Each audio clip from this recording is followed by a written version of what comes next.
Merci Madame la Ministre. La parole est à Monsieur Guillaume Gontard pour le groupe communiste républicain citoyen écologie pour 2 minutes.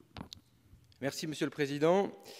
Madame la Ministre, il y avait quelque chose de tout à la fois encourageant et curieux de voir tant de grands acteurs de la finance mondialisée réunis hier à Paris pour évoquer le financement de la transition énergétique. Encourageant, car cette rencontre, même si on ne comprend pas bien pourquoi elle ne pouvait pas se tenir dans le cadre de la COP23 le mois dernier, a peu, si ce n'est pas de précédent. Curieux, car il est difficile de concevoir que la grande finance, principale responsable du dérèglement climatique, puisse contribuer sans règle à sa résorption. Car si aujourd'hui la planète est à ce point en péril, c'est la conséquence directe de la recherche permanente de la rentabilité, de l'hyperfinanciarisation de notre économie et de la marchandisation du vivant. Madame la Ministre, si nous savons bien qu'aucun espoir ne sera permis sans une mobilisation de toutes et tous, et en particulier des acteurs économiques, vous comprendrez aisément nos réserves sur cette finance dite verte. Nos doutes ont été confirmés par le rapport rendu public par l'association Attac, qui confirme que ces obligations vertes, les green bonds, relèvent trop souvent de l'escroquerie. En effet, aujourd'hui, rien ne garantit que ces investissements soient climato-compatibles. Ces obligations ne sont ni contrôlées ni régulées. Il en est ainsi, par exemple, de Repsol, multinationale du pétrole, dont l'obligation vise en réalité à prolonger la durée de vie de ses raffineries, ou encore de Engie, qui a financé par ses obligations des barrages en Amazonie à l'encontre des écosystèmes locaux et des populations. Les États ne sont pas en reste, puisque la Pologne ou encore le Mexique ont utilisé ce dispositif.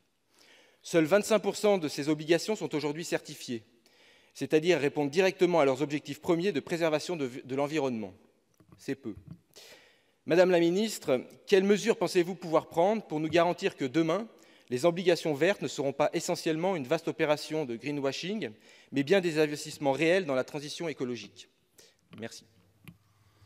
Madame la Ministre. Monsieur le Président, Monsieur le Sénateur, vous vous demandez pourquoi le One Planet Summit n'a pas eu lieu dans le cadre des négociations conventionnelles de l'ONU. Eh bien parce que ce sont deux choses qui sont complètement différentes.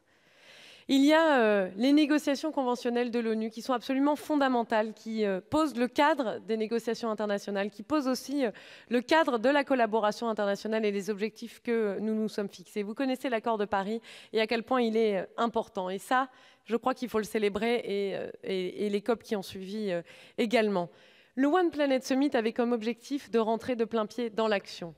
Parce que maintenant que nous avons l'objectif, maintenant que nous savons où est le sommet de la montagne, eh bien, il faut y marcher. Et il faut poser les pieds l'un devant les autres et trouver le meilleur moyen et la meilleure route pour y arriver.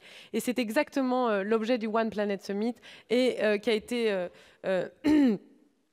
présidé par le président de la République et auquel de nombreux chefs d'État se sont rendus. Et la grande finance, comme vous parlez, qui cherche, comme vous le disiez, le profit, eh bien, c'est aussi cette recherche du profit qui lui permettra de se tourner et d'entrer résolument de plein pied dans le financement de l'économie verte. Parce que si nous faisons la transparence sur les risques climatiques, eh bien quel investisseur investira dans un projet qui est mauvais pour l'environnement? Quel investisseur prendra ce risque-là? Et donc, c'est tout l'enjeu. Montrer et faire la transparence sur les risques financiers. Et vous parliez aussi des obligations vertes. Vous parlez d'un produit, d'une initiative qui est premièrement récente et qui est déjà appelée à se massifier et à passer à l'échelle. C'est le cas. C'est le cas. Déjà, vous le savez, elles ont énormément de succès. Et vous parliez aussi de l'importance des standards, de l'importance de la rigueur. Et c'est ce que nous nous attachons à faire. J'étais moi-même encore récemment, je présidais un groupe de travail sur l'évaluation des obligations vertes qui vise à créer des standards, justement des standards notamment en France, mais aussi au niveau européen, pour que quand nous parlions de projets respectueux de l'environnement, eh bien, nous parlions tous de la même chose et nous évitions justement le greenwashing.